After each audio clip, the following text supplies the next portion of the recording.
오늘 본문을 가지고 믿음의 분량을 키우라, 믿음의 분량을 키우라는 제목으로 말씀 증거하겠습니다. 야곱의 이 창세기 49장은 야곱이 그의 아들 12 자녀들에게 한 사람씩 이 예언에 대한 축복을 하는 부분이지요.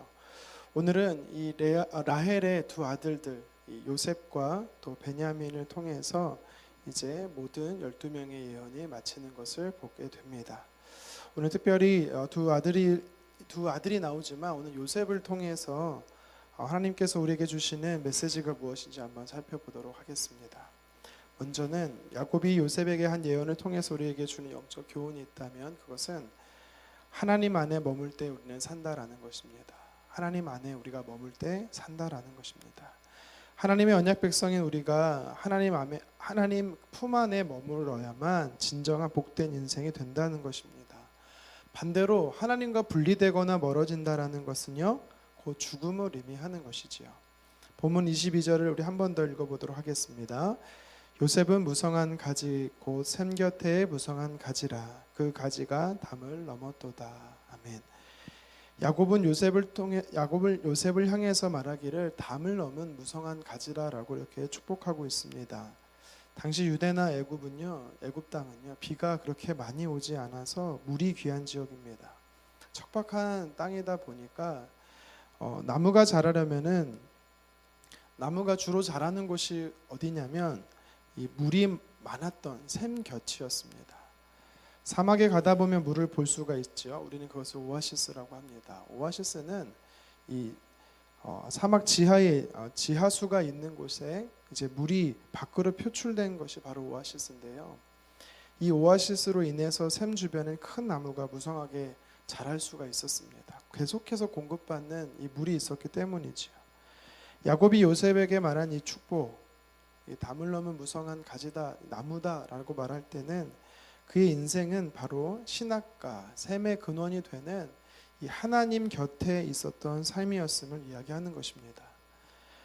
요셉을 볼 때 그의 인생이 하나님 보시기에 복된 삶일 수 있었던 비결이 하나님이 평생 그와 함께 하셨고, 또 다시 말해 요셉이 하나님과 늘 동행했고 하나님으로부터 은혜를 늘 공급받았던 삶이었음을 우리는 알 수 있는 것이죠. 시편 1편 3절에도 이렇게 말합니다. 그는 시냇가에 심은 나무가 철을 따라 열매를 맺으며 그 잎사귀가 마르지 아니함 같으니 그가 하는 모든 일이 다 형통하리라. 아멘. 여기서 말하는 그가 누구냐, 이 시편 기자가 말할 때는요 복 있는 자에 대해 설명을 하면서 이야기를 하는 것입니다. 시냇가에 심겨진 자가 진짜 복된 인생이라는 것입니다. 세상에서 진짜 복된 사람이 누구냐라고 말한다라면 성공한 사람이 아니라 정말 하나님의 자녀가 진짜 복된 인생인 것입니다. 그래서 저와 여러분이 복된 인생인 줄 믿으시기를 바랍니다. 시냇가에 심은 나무가 사시사철 열매를 맺고 잎사귀가 푸르르다라고 이야기를 합니다. 하는 일마다 형통한다라고도 약속을 합니다. 우리가 요셉처럼 샘의 근원 되시는 하나님의 안에 머물며 살 때 하나님의 능력의 근원 되시는 하나님의 은혜를 공급받으며 살 때 우리는요 복된 인생이 되는 것이지요.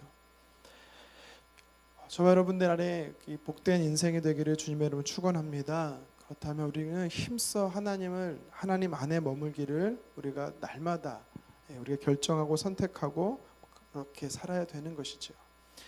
그런데 이스라엘 백성들이 늘 하나님 안에서 머물려 하면서도 또 잘 못하는 게 뭐냐면 자꾸 하나님으로부터 독립되려고 한다라는 것입니다. 태생적으로 저와 여러분들은요 하나님의 자녀인 우리는요 태생적으로 멀어질 수 없는 존재입니다. 예레미야 2장 13절에 이렇게 말합니다. 내 백성이 두 가지 악을 행하였다. 그 악이 뭔가 봤더니 곧 생수의 근원되는 나를 버린 것과 스스로 웅덩이를 판 것인데 그것은 그물을 가두지 못한 터진 웅덩이다라고 성경은 말합니다. 예레미야 시대의 이스라엘 백성들의 실패를 한마디로 말하면 생수의 근원이신 하나님에게서부터 멀어졌다, 하나님을 떠났다라는 것입니다. 하나님의 자녀들이 하나님을 떠나서 산다라는 것은요 샘 곁에서 이 심겨진 나무가 샘이 없는 척박한 땅으로 옮겨져 산다라는 것이죠. 결국 말라 죽는 인생이 된다라는 것입니다. 실패하는 인생이 되었다라는 것입니다. 예수님도 동일한 말씀을 하고 계십니다. 요한복음 15장 5절에 나는 포도나무여 너희는 가지라. 그가 내 안에 내가 그 안에 거하면 사람이 열매를 많이 맺나니 나를 떠나서는 너희가 아무것도 할 수 없느니라 라고 성경은 말하고 있습니다. 예수님이 하나님 되신 이 자신을 설명하면서 내 안에 머물 때 너희가 열매 맺는 인생이 된다라고 이야기하는 것입니다. 포도나무의 가지는 포도나무에게서 떨어져 나가면 결국 썩어져 죽는 것입니다.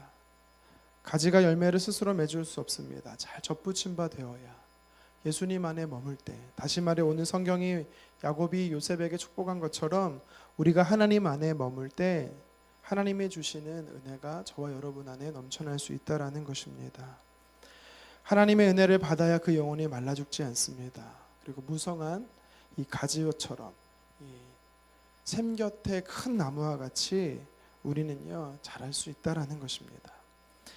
오늘 성경에 보니까 야곱이 이 요셉을 향해서 담을 넘는 이 무성한 가지다라고 말합니다. 이 담이라는 것은 성경에서 여기서 말할 때 한계와 경계를 의미합니다.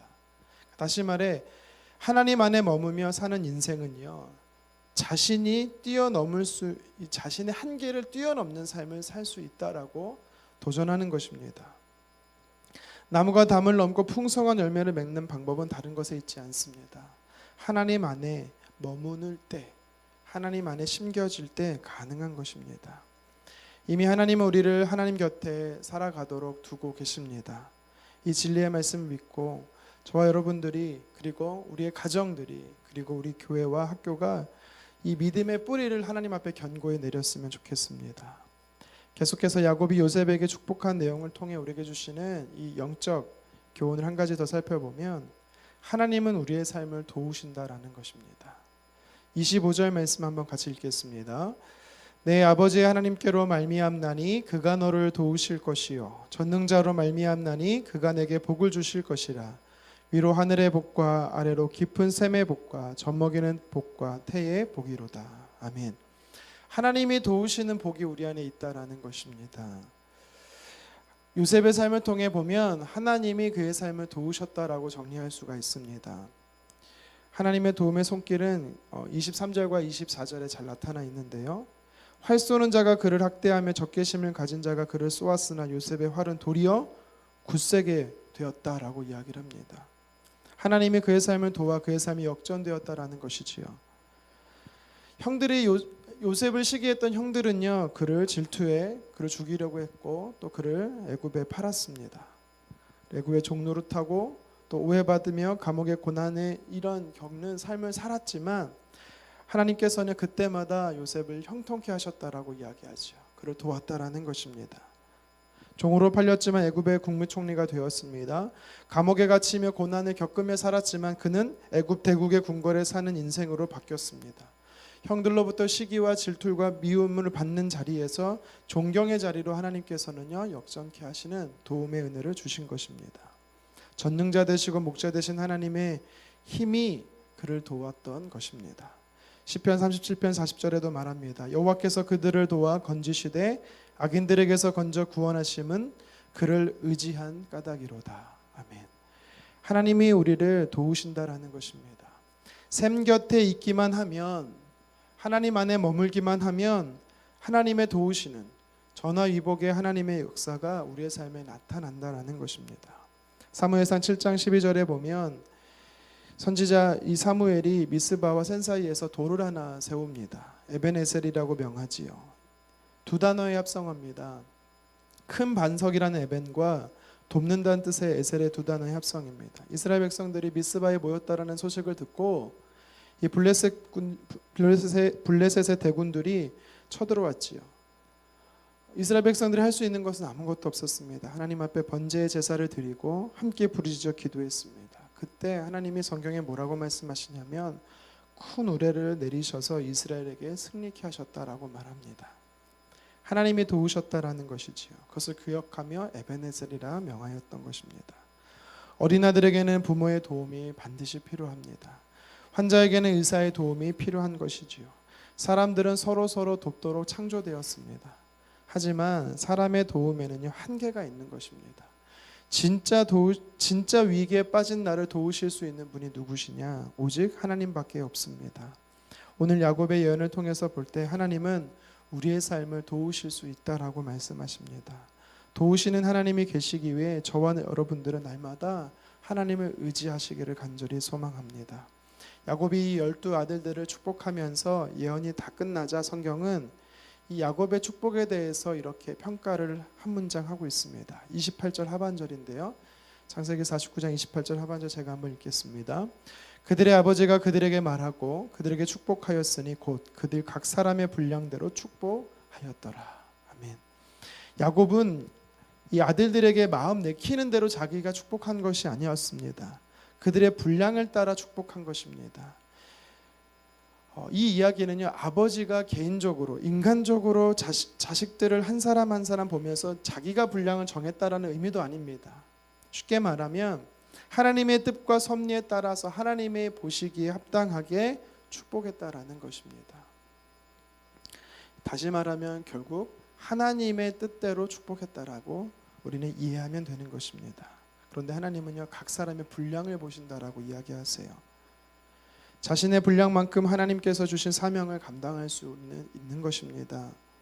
지금 비록 내 분량이 지극히 작다라 할지라도 낙심하지 마시고 내게 지금 맡겨진 일에 충성하셨으면 좋겠습니다. 지극히 작은 것에 충성했던 요셉을 통해서 하나님은 더 큰 일을 맡기셨습니다. 하나님께서는 우리의 분량을 보시고 그에 맞는 복을 주십니다. 저는 오늘 이 요셉을 축복했던 이 야곱을 통해서, 야곱의 예언을 통해서 우리의 믿음의 분량을 키울 수 있다라고 생각을 합니다. 그것은 무엇입니까? 우리 어떻게 믿음의 분량을 키울 수가 있습니까? 우리가 하나님 안에 머물기 시작하는 것입니다. 하나님의 말씀에 순종하며 살아가기 시작하는 것입니다.